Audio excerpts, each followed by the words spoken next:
You know, when you got into government, I got into first politics as a precinct captain, working as a volunteer, and then as a precinct captain, and then later as an alderman. You basically, while you separated yourself from politics after you're alderman, but politics and government were very deeply intertwined in Chicago, and they're not anymore.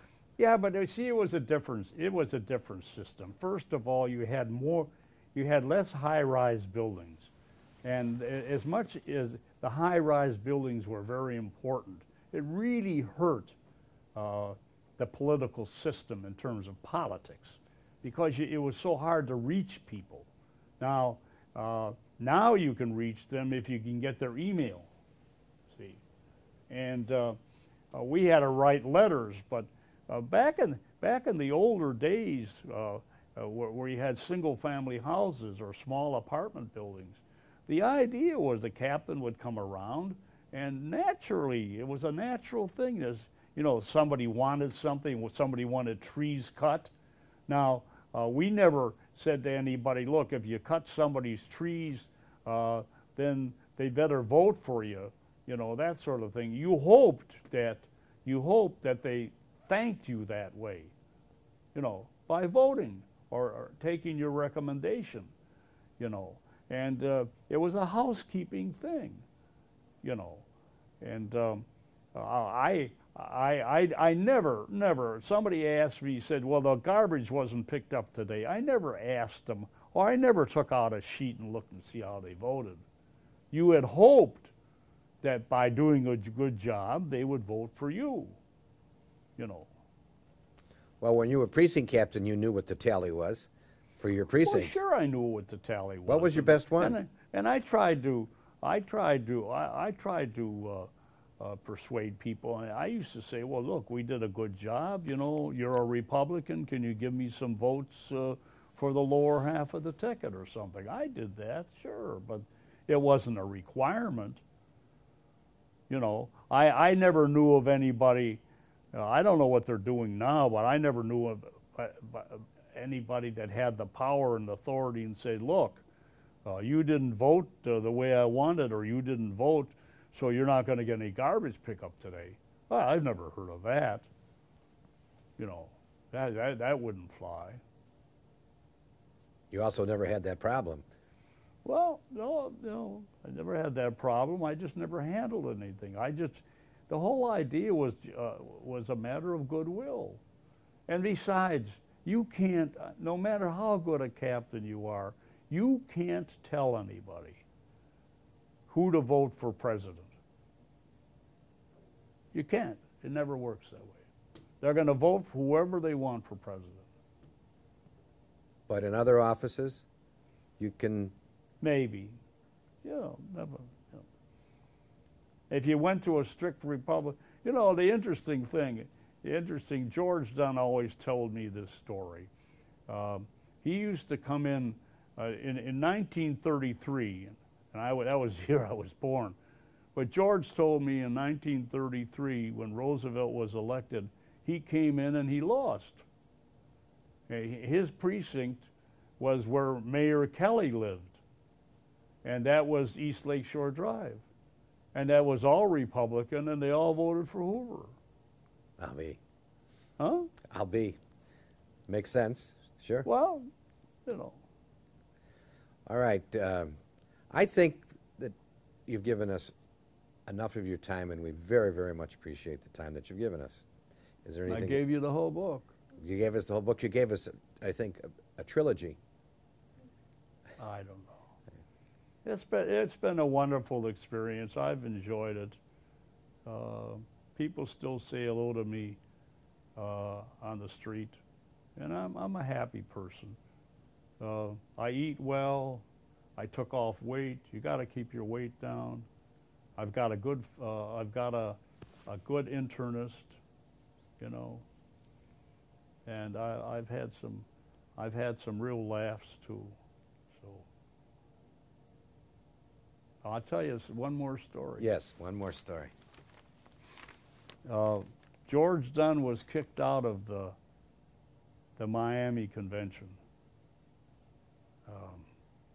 I don't know why Daley didn't know what the rules were or what have you, but you had to have a delegation with certain percentages. And so Daley was kicked out too. So when 76 came around, and this was the year Daley died, but he did go to the convention.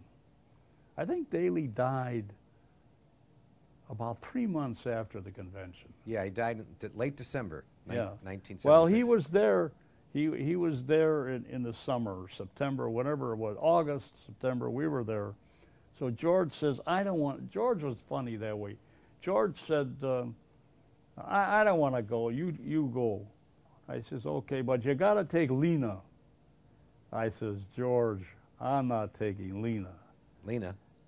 Lena was the committee woman. Oh, remember yes, I told yes, you? yes. He says, "You go with Lena. Do you hear me?" I says, "All right, as long as you have this rule that Lena leaves me in New York. I mean, I'll go to New York, but Lena is on her own in New York." So Lena says to me, I'll go with you, and I will be on my own, but you better be at those 3 o'clock sessions at Madison Square Garden, or I'll report you to George." So anyhow, the night that Carter received the nomination, they made a little, for 3 days, Daley sat there like a pariah. Everybody welcomed him back. "Oh, we're so glad you're back, Mayor Daley." And he sat next to Toohey. Jack Toohey was the leader of the Senate, right? No, the House. The House, excuse me. It was McClune that was the Senate. My memory's pretty good.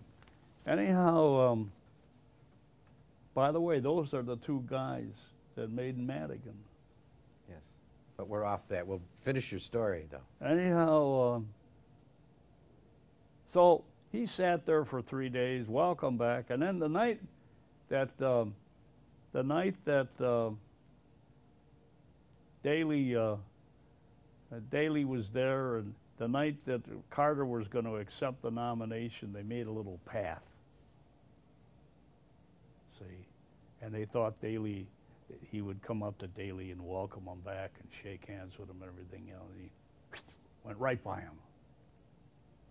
And Daley never swore. I've never heard him swear, but Toohey said something, very unkind, and so he swore, and it was terrible language. Anyhow, Daley pats him on the back and says, "Jack, remember this day, we will never get a single appointment in Washington." Okay? And there was one appointment, and his name was Chris Cohn. He was an alderman. He was, Alderman Cohn. Right. But you see, Chris Cohn was HEW representative. That's what they made him. And he was Wilbur Cohn's son. And Wilbur Cohn was the one that wrote most of the Social Security Act. He was from the University of Michigan. And that's what happened. Meanwhile, when Carter ran for re-election against Reagan, Cook County carried 10-1 for Carter. Which tells me that's why he was considered the greatest mayor in the country. Yeah. You know what? There's another thing that nobody understands. It has nothing to do with what I said. A little sideline. Do you know that Carter could have solved the Israeli problem? No. Yeah, you know how? If you remember, Reagan was real kind to Carter and let him sign the treaty or participate in those negotiations. If Carter had said to Sadat, "You take Gaza," that would have been the end of it. It's a good point. He wasn't smart enough. And I'm tired. we're done.